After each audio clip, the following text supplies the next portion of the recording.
You don't wake up feeling lonely. That's the strange part. You go through your day without the sharp ache people describe when they talk about loneliness. You function. You think clearly. You even enjoy your own company. But there's a moment, usually when things slow down, when you notice something quietly unsettling. You look at your phone, not hoping for messages, not disappointed either, just aware. Aware that there aren't many people you feel drawn to reach out to.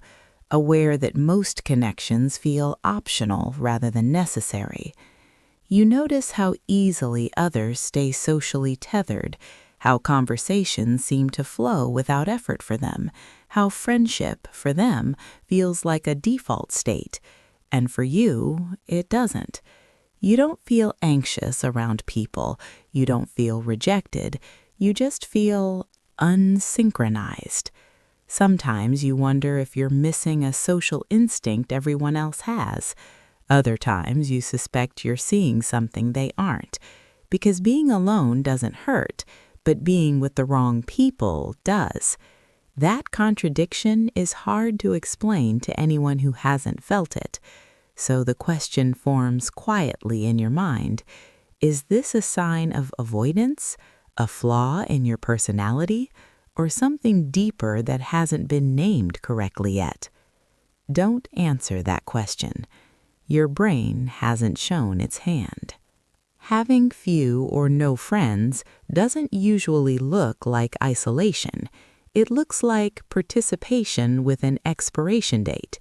You show up, you engage, you listen carefully, but something inside you checks out faster than expected. Conversation topics feel repetitive, emotional exchanges feel rushed, people move on before you fully processed what was said. Your mind lingers where others skim. After social interaction, you don't feel fulfilled, you feel mentally overstimulated. So you begin to withdraw, not dramatically, but subtly. You stop initiating conversations. You decline invitations without overthinking it. You choose quiet environments where your nervous system can reset. Over time, this pattern begins to shape your self-image. You might tell yourself you're hard to connect with, or too intense, or not very social. Psychologically, this is where misunderstanding turns into self-doubt, because when a behavior repeats, we assume something is wrong with us, instead of asking whether the environment fits our wiring. People with this pattern often have high introspection, emotional depth, and sensitivity to nuance, but those traits don't thrive in fast-paced, surface-level social systems. So instead of feeling nourished, you feel drained, and eventually you start to wonder if connection itself is the problem. It isn't. The real issue is that your brain is operating under a different priority system, and no one ever explained that to you.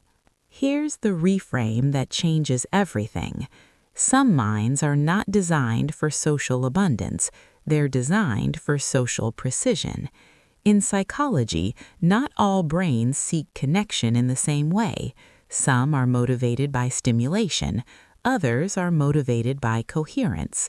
Your brain likely belongs to the second group. Instead of asking, how many people can I connect with, it asks, which connections make sense? That difference is subtle but powerful. Evolutionarily, social groups needed more than bonding. They needed interpretation. They needed people who noticed inconsistencies, who didn't rush into attachment, who processed before committing. These people were rarely the loudest in the group, but they were often the most accurate. In modern culture, this role is undervalued, so the trait gets mislabeled as withdrawal or difficulty. But your brain isn't avoiding people. It's conserving cognitive and emotional resources. It's filtering. Where others tolerate mild misalignment, your nervous system flags it early, not as danger, but as noise. and noise is costly for a brain that processes deeply. So you wait. From the outside, that waiting looks like isolation. From the inside, it feels like clarity. To understand how this filtering actually works, we need to look at what your brain is doing beneath the surface. That mechanism explains everything that comes next. To understand why this pattern keeps repeating, you have to look at how your brain evaluates social experiences. Most people's brains are wired to treat social interaction as a reward by default. Light conversation, shared activity, even brief attention. These interactions release small amounts of dopamine, which reinforce repetition. Your brain likely doesn't work that way. Instead of rewarding interaction, it rewards meaning. Until your brain detects emotional safety, intellectual resonance, or value alignment, it withholds reward. So socializing feels effortful rather than energizing. This is not social anxiety. Anxiety is driven by fear. This pattern is driven by cost-benefit calculation. Your brain subconsciously asks, how much energy will this take? How much clarity will I lose? What will this leave behind? How much energy will this take? How much clarity will I lose? What will this leave behind? If the cost outweighs the reward, your nervous system pulls back. Here's a useful metaphor. Most people experience social life like background music. It doesn't need to be perfect to be enjoyable. You experience it like a recording studio. Every off note stands out. Every mismatch adds friction.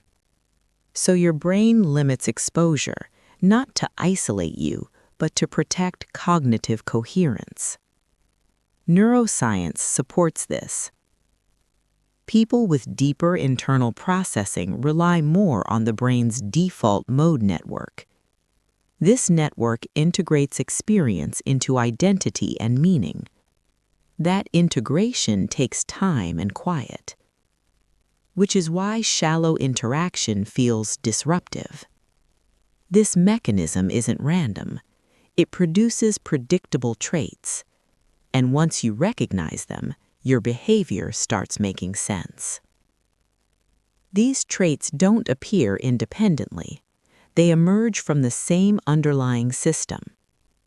Trait 1, relational selectivity. You don't bond easily, but when you do, it's durable.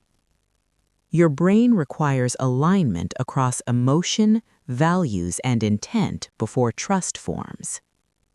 Trait 2, internal emotional processing.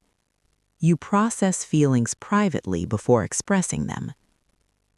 This prevents emotional misfires and preserves clarity. Trait 3, sensitivity to inauthenticity. You detect when words don't match energy. Your brain flags incongruence early, not as danger, but as distortion. Trait 4, nervous system-led decisions. You choose environments based on how regulated you feel afterward. Stimulation matters less than stability. Trait 5, internally anchored identity.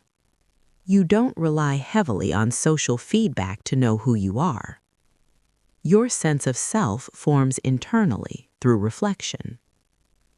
Each trait is often misinterpreted as distance, detachment, or difficulty. But psychologically, they are protective filters. They reduce emotional noise. They prevent identity fragmentation. They conserve cognitive energy. The mistake is trying to override these traits to look normal. The cost of that override is exhaustion. The moment you stop fighting the traits, something shifts. Not socially, internally. And that internal shift leads to a clearer way of holding your experience. 6. Integration. One mental model to hold everything. in Ebilek. Here's the model that ties everything together. Your mind is a high-precision filter. Most people connect first and evaluate later. They absorb a lot, then discard what doesn't fit. You do the opposite. You evaluate first, then you allow connection. This reduces social volume, but it dramatically increases signal quality. When you don't understand this, you compare yourself to people operating under a different system, and that comparison creates unnecessary self-criticism. Once you understand it, comparison fades. You stop asking why your social life looks smaller. You start noticing why it feels calmer. This model also explains something important: why the absence of connection doesn't always feel painful to you, but the presence of misaligned connection does. Your nervous system values coherence more than contact. So when coherence isn't available, solitude becomes the healthier option. That doesn't mean you don't need people. It means you need specific conditions to connect. Conditions that take time and patience and rarity. This is why your connections often arrive later in life, or in unexpected contexts, or quietly.